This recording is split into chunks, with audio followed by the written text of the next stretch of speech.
Assalamualaikum warahmatullahi wabarakatuh. Perkenalkan, nama saya Rahma Sania dari kelas 103. Di sini saya akan menjelaskan sedikit tentang sejarah kerajaan Ternate dan Tidore. Selamat menyaksikan. Kerajaan Ternate dan Tidore adalah kerajaan besar yang letaknya berada di Kepulauan Halmahera, Maluku Utara.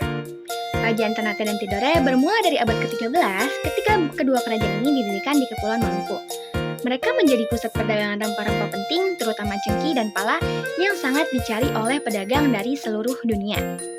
Pada abad ke-16, kedua kerajaan ini mulai terlibat dalam persaingan sengit untuk mengendalikan perdagangan rempah-rempah. Selama masa kejayaannya, kedua kerajaan ini menjalin hubungan dengan bangsa Eropa seperti Portugal dan Belanda yang berusaha memonopoli perdagangan rempah-rempah di wilayah tersebut. Persaingan antara Ternate dan Tidore juga memicu konflik internal dan eksternal. Kemudian, pada abad ke-17, Belanda berhasil menguasai kedua kerajaan ini dan Maluku secara keseluruhan dalam upaya mereka untuk mengendalikan perdagangan rempah-rempah. Hal ini menyebabkan keruntuhan kekuasaan Ternate dan Tidore sebagai kerajaan independen. Meskipun demikian, kedua kerajaan ini masih mempertahankan warisan budaya dan sejarah yang kaya, dan wilayah Maluku tetap menjadi pusat penting bagi perdagangan rempah-rempah hingga saat ini. Sistem perekonomian kerajaan Ternate dan Tidore didasarkan pada perdagangan rempah-rempah, khususnya cengkih dan pala. Mereka memonopoli produksi dan perdagangan rempah-rempah ini di wilayah Maluku, yang pada saat itu menjadi sumber utama rempah-rempah dunia. Kerajaan ini mengatur produksi, pengumpulan, dan distribusi rempah-rempah dengan cermat. Mereka juga mengenakan pajak dan tarif pada perdagangan rempah-rempah yang masuk dan keluar dari wilayah mereka. Selain itu, kerajaan Ternate dan Tidore juga terlibat dalam perdagangan dengan bangsa-bangsa lain seperti Cina, India, dan Eropa.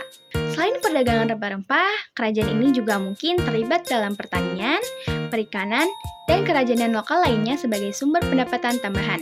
Namun, perdagangan rempah-rempah tetap menjadi tulang punggung ekonomi mereka.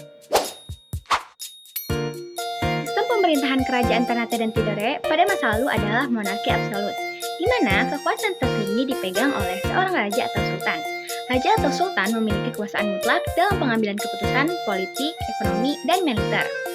Mereka biasanya didukung oleh para bangsawan, penjabat istana, dan petinggi militer yang membentuk lingkaran kekuasaan di sekitar mereka. Beberapa raja terkenal dari kerajaan Ternate dan Tidore dan pengaruhnya.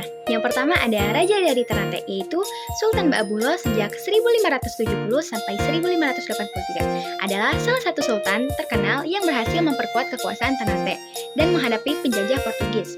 Yang kedua ada Sultan Hairun sejak 1583 sampai 1606 yang meneruskan keberhasilan Ba'abullah dalam melawan Portugis dan memperluas wilayah kekuasaan Ternate.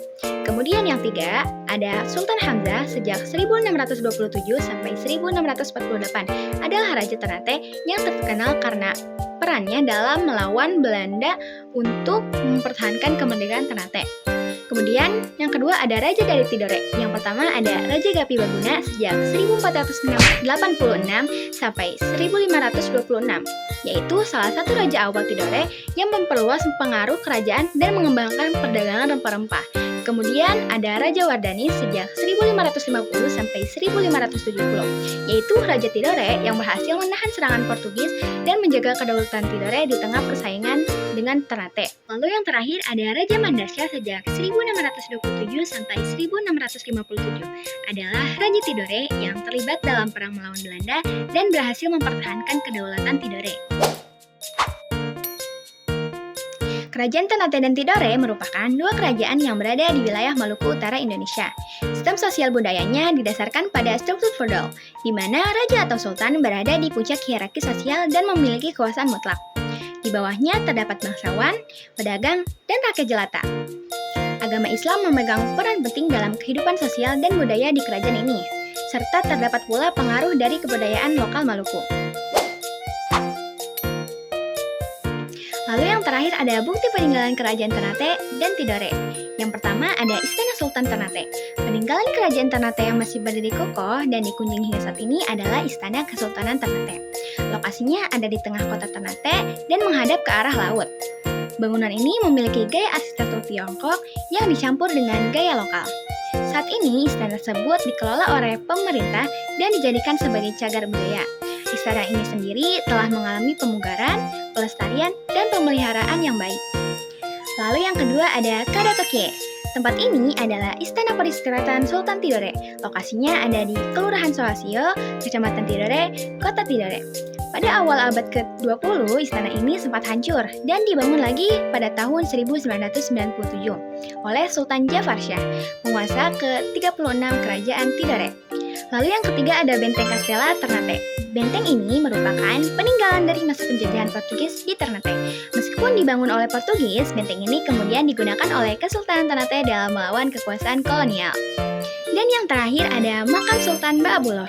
Sultan Ba'abullah merupakan penguasa ke-24 dari Kerajaan Ternate. Saat berkuasa, Ternate berhasil mencapai puncak kejayaan. Hingga saat ini, jasanya terus dikenang oleh masyarakat sehingga namanya dijadikan sebagai nama bandara di Ternate. Mungkin cukup sekian penjelasan sedikit dari saya. Mohon maaf apabila banyak kesalahan. Wassalamualaikum warahmatullahi wabarakatuh.